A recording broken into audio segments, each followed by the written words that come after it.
मैं शर्त लगा के ये कह सकता हूँ कि यिरी प्रोहास्का तुम में से कई लोगों का फेवरेट फाइटर होगा भी क्यों नहीं। जो यिरी के इन नॉकआउट्स को देखकर कोई कैजुअली होगा जो बोलेगा I'm not impressed by your performance. लेकिन यिरी के इन धमाकेदार नॉकआउट से बढ़कर उनमें एक ऐसी खास क्वालिटी है जो यिरी को एक ट्रूली फैन फेवरेट फाइटर बनाती है। तो वीडियो में पहले मैंने तुम्हें ये नॉकआउट्स दिखाया, लेकिन जो मैंने तुम्हें नहीं दिखाया वो है ये।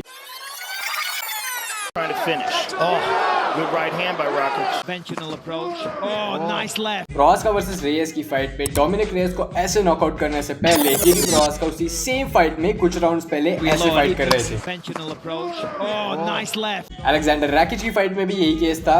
Neeson is the finish. Oh, good right hand by Rakic. Jamal हिल वाली फाइट में भी यही केस था। Oh, big knee.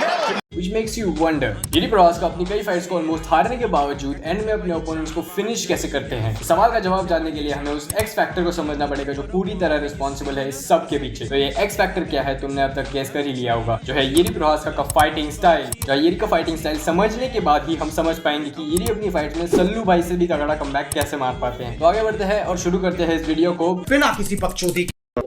अगर हमें यिरी के स्टाइल को समझना है तो उससे पहले हमें यिरी के स्टाइल के इन 5 एस्पेक्ट्स को जानना होगा। जो उनके स्टाइल का सबसे पहला और ऑब्वियस एस्पेक्ट है यिरी की अनप्रेडिक्टेबिलिटी और ऑकवर्डनेस। यिरी इस मामले में एकदम रणवीर अलावादिया की तरह ही है। नहीं, मैं यहाँ काले जादू की बात नहीं कर रहा, मैं बात कर रहा हूँ कि ये दोनों कब क्या कर दे कोई बता नहीं सकता। फर्क सिर्फ इतना है कि जहाँ रणवीर अपनी से अनप्रेडिक्टेबल क्वेश्चंस निकालता है, भाई यिरी ऐसे अनप्रेडिक्टेबल नॉकआउट्स निकालता है। बट सीरियसली तो यिरी प्रोहास्का जिस लेवल की अनप्रेडिक्टेबिलिटी और ऑकवर्डनेस लाता है ना फाइट के दौरान, तुम उस चीज को एक्सप्लेन ही नहीं कर सकते। मतलब बंदा एक सेकंड के लिए ऐसे ऑकवर्डली मूव कर रहा होगा और दूसरे ही सेकंड एक जैब, एक क्रॉस, एक फ्लाइंग नी। जहाँ जैब, क्रॉस और नी से मुझे याद आया यिरी के स्टाइल के दूसरे एस्पेक्ट के बारे में, जो है कराटे और मुए थाई को अपनी फाइट्स में कंबाइन करके यूज करना। जो यिरी कराटे फाइटर्स की तरह ही अपने ओपोनेंट से एक सेफ डिस्टेंस मेंटेन करके बीच बीच में ब्लिट्स करके अपने ओपोनेंट को जैब और क्रॉस से हिट करते हैं। लेकिन ओपोनेंट के साथ क्लोज रेंज में आने के बाद मुए थाई फाइटर्स की तरह ही यिरी क्लिंच एंटर करके अपने ओपोनेंट्स पे नी से वार करना शुरू करते हैं। बट ये एस्पेक्ट अपने आप में ज्यादा डेंजरस नहीं है, लेकिन इसे डेंजरस बनाता है वीडियो में मेंशन किया हुआ सबसे पहला एस्पेक्ट यिरी की अनप्रेडिक्टेबिलिटी। लेकिन यिरी के फाइटिंग स्टाइल का एक karate x Muay Thai aspect ये डेफिनेटली डिसाइड करता है कि उनके फाइट स्टाइल का तीसरा एस्पेक्ट उनके लिए वर्क करेगा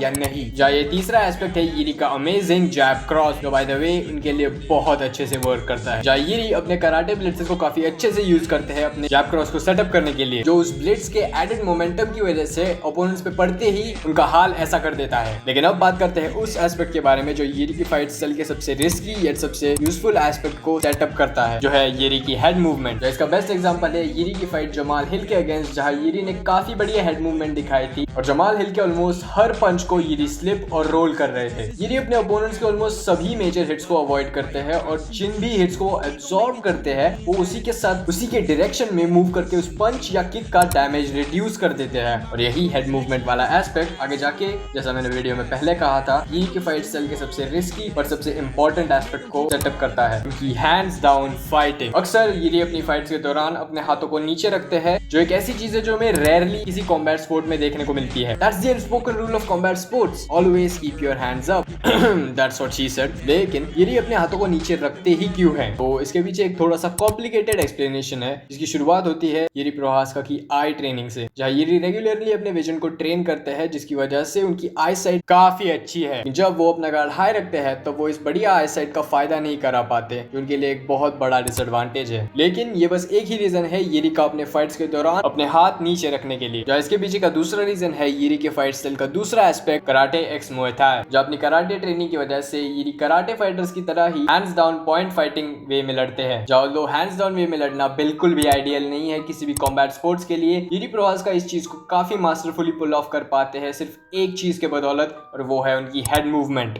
अगर यिरी बिना किसी हेड मूवमेंट के अगर फाइट करते तो वो ऑब्वियसली पंचेस और किक्स के शिकार बनते और इवेंचुअली हार जाते। लेकिन उनकी हेड मूवमेंट की मदद से यिरी अपने आप को उन्हीं पंचेस और किक्स के रास्ते से निकालकर अपने आप को बचा लेते हैं और इजीली अपने ओपोनेंट्स को काउंटर करके उन्हें नॉकआउट भी कर देते हैं। तो यही है वो 5 एस्पेक्ट जो यिरी प्रोहास्का के फाइटिंग स्टाइल को बनाते हैं, जिनकी मदद से हार की कगार पे होने के बावजूद यिरी अपने ओपोनेंट्स को इवेंचुअली हरा ही देते हैं। ये वीडियो मैं अभी खत्म करने जा रहा हूँ और अगर तुम ये वीडियो अब तक देख रहे हो ना तो कॉमेंट्स में आई एम कमिंग और एंडिंग में ये चेक फ्लैग डाल देना। बाकी मेरा काम तो यहाँ हो गया है, तुम जाते जाते एंडिंग की मीम देख के जाओ। And this is MMA weekly India signing out. I took a crazy guy from my village to here. Today I will bring them to my hotel and they will see something.